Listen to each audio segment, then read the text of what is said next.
కేవలం కౌశిక్ రెడ్డి స్థాయే అని నువ్వు మర్చిపోకని చెప్పి సందర్భంగా నీకు తెలియజేస్తా ఉన్నాను. ఖచ్చితంగా నువ్వు జవాబు చెప్పాల్సిన అవసరం ఉన్నది. ఇలా ప్రజలకి నువ్వు ఇచ్చిన 6 గ్యారెంటీలు ఏమైనాయి? నీ 6 గ్యారెంటీలు ఏమైనాయి? మహిళలకి 2500 ఇస్తా అన్నావు, ఆ 2500 ఎటువైనాయి? ఇలా నువ్వు నేను హరీష్ రావు స్థాయి కాదు, కేటీఆర్ గారు హరీష్ రావు గారు పిల్లలు అంటారు. మరి ఒక్కసారి వీడియో చూపించండి. హరీష్ రావు గారి వెనుక నిల్చొని నిక్కి నిక్కి చూస్తుంది ఎవరు? రేవంత్ రెడ్డి గారు కాదా? ఇది కాదా రేవంత్ రెడ్డి గారు?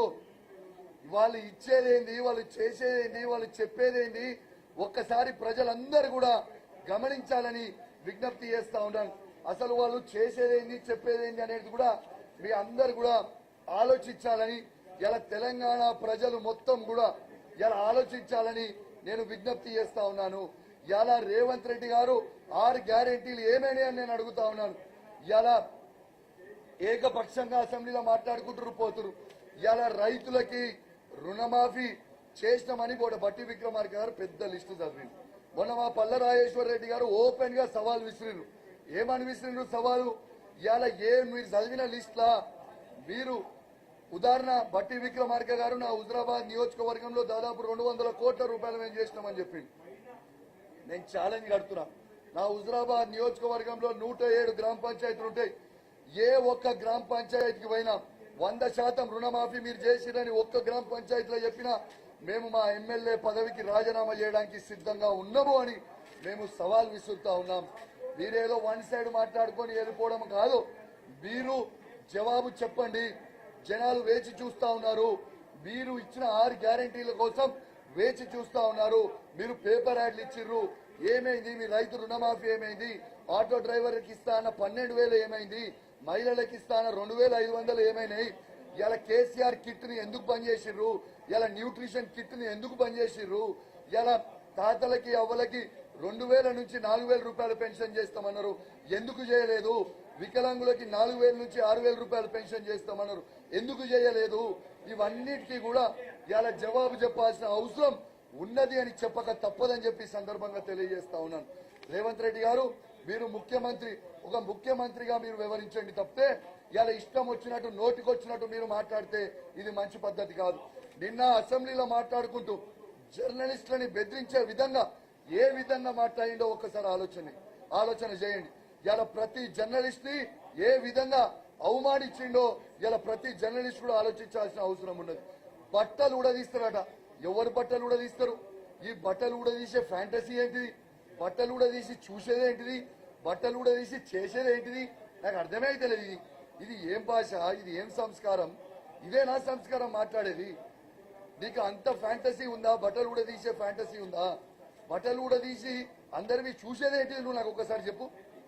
ఇదా? దీనికోసమా నిన్ను ఎన్నుకుంది ప్రజలు? దీనికోసమా నిన్ను ప్రజలు ఎన్నుకుందని నేను అడుగుతా ఉన్నాను. నువ్వు జవాబు చెప్పాల్సిన అవసరం ఉన్నది. నిన్ను ఖచ్చితంగా నిలదీస్తూనే ఉంటాం, ఖచ్చితంగా నిన్ను అడుగుతూనే ఉంటాం. నిన్న ఇంకొకటి కూడా మర్చిపోయినా, చాలా గొప్పగా నిన్న కడియం శ్రీహరి గారు కూడా చెప్పారు రేవంత్ రెడ్డి గారి ఆదేశాల మీద నా అభివృద్ధి కోసం నేను పార్టీ మారినాను.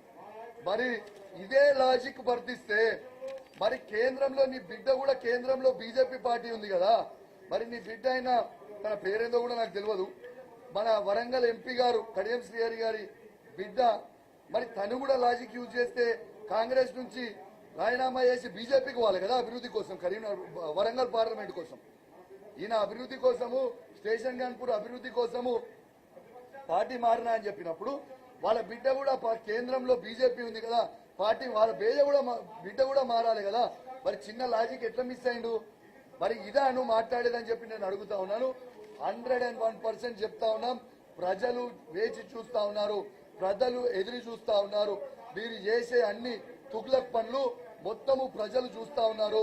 ఖచ్చితంగా రాబోయే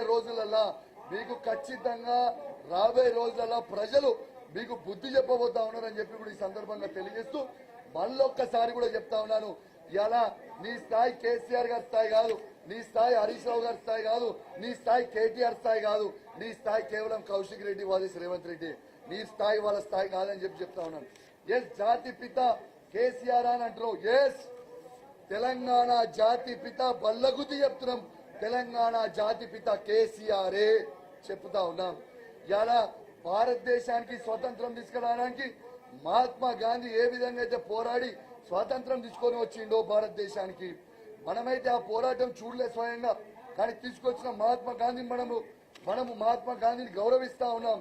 కానీ ఇవాళ తెలంగాణ గౌరవిస్తా ఉన్నాం. ఇవాళ తెలంగాణని ఏ విధంగా తెలంగాణ కోసం పోరాటం చేసి చావు నోట్ల తలబెట్టి ఇలా తెలంగాణ తీసుకొచ్చినో స్వయంగా మన కళ్ళతోని మనం చూసినాం. ఎస్, తెలంగాణ జాతిపిత కేసీఆర్ అని చెప్పక తప్పదు అని చెప్పి ఈ సందర్భంగా తెలియజేస్తా ఉన్నాను. నువ్వు ఎంత వరినా, నువ్వు ఎంత మొత్తుకున్నా, నువ్వు ఏదైపోయినా ఇలా అదే కేసీఆర్ గారు లేకపోయి ఉంటే ఇలా ఇదే రేవంత్ రెడ్డి ఆంధ్రోలో బూట్లు నాకుంటా కూసోపోవా? ఇలా ఇదే కేసీఆర్ జై తెలంగాణ అనకపోయి ఉంటే ఇలా చంద్రబాబు నాయుడు బూట్లు నాకుంటా కూర్చుండపోవా ఇదే రేవంత్ రెడ్డి? మరి ఇవాళ ఇదే కేసీఆర్ తెలంగాణ లేకపోయి ఉంటే ఇదే రేవంత్ రెడ్డి గారు తెలంగాణకు ముఖ్యమంత్రి అయ్యేదా? గుండె మీద చేసుకుని ఆలోచించాలని తెలియజేస్తూ సెలవు తీసుకుంటా ఉన్నాను. జై తెలంగాణ, జై కేసీఆర్.